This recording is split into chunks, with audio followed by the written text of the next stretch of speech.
Shalom, ada kisah seorang perempuan sundal dalam Ibrani pasal 11 ayat yang ke-31.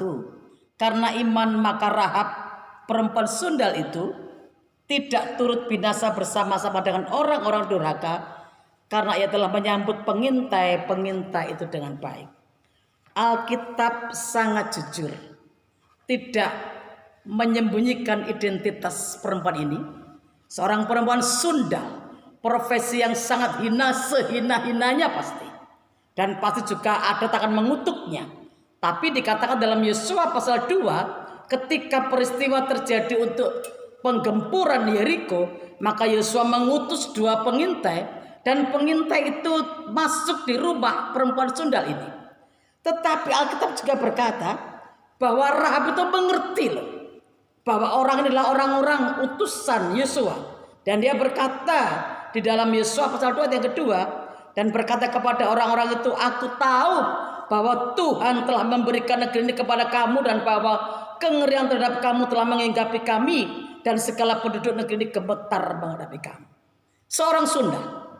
Tapi kenapa Tuhan tuliskan sebagai tokoh-tokoh iman? Seorang Sunda. Tapi kenapa Tuhan pakai sebagai contoh iman kita? Dia tidak pernah kenal Allah Israel, tetapi dia mendengar mungkin dari para tamunya, bagaimana hebatnya Allah Israel telah mengeringkan laut Tiberau, bagaimana dahsyatnya Allah Israel mengalahkan musuh-musuh pada Israel, dan betapa hebatnya Allah Israel dengan mujizat dan kekuasaan sangat besar. Dan itu sangat membuat dia percaya. Rahab si sundal ini percaya bahwa Allah Israel adalah Allah yang besar, yang gagah, yang tidak mungkin terkalahkan. Maka dia menyerahkan hidupnya. Dan dia berkata, bahkan dia berani menyelamatkan 2 pengintai itu, yang pasti urusannya akan panjang. Satu perkara kita belajar, apa yang menarik hati Tuhan kepada si perempuan ini adalah ketika dia seorang berdosa, seorang perempuan Sunda, tetapi ketika dia mendengar tentang Allah, dia percaya. Mendengar sedikit, percaya tebal sekali. Dan ketika dia juga perjanjian kepada 2 pengintai, nanti jika kamu datang untuk menghabisi kota ini, selamatkanlah aku dan juga keluargaku. Dan akhirnya benar-benar diselamatkan pada penggempuran tembok Yeriko. Yang kedua adalah perempuan sundal ini adalah punya hati untuk keselamatan keluarganya, punya hati untuk menolong keluarga besarnya. Itu yang menarik hati Tuhan, sehingga nama Rahab si sundal itu menjadi juga satu nama dalam silsilah kelahiran Mesias, yaitu Yesus Kristus Tuhan kita.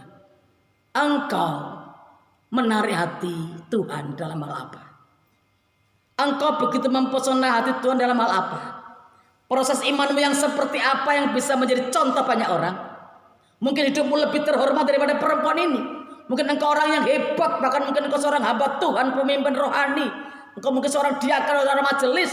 Tapi kita lihat, apakah hidupmu juga menjadi contoh karena iman percayamu kepada Yesus? Dan apakah juga gambar hidupmu menjadi contoh bagaimana engkau juga peduli kepada keselamatan keluarga? Hari ini tidak usah bicara soal moral diri kita ketika kita tidak percaya kepada Yesus. Tapi Yesus mau, contohlah perempuan ini. Aku jadikan dia saksi supaya engkau berkaca bahwa yang penting dalam hidup adalah percaya kepada Yesus, mendengar sedikit, percaya banyak, dan membuat orang lain juga percaya kepada Yesus. Haleluya.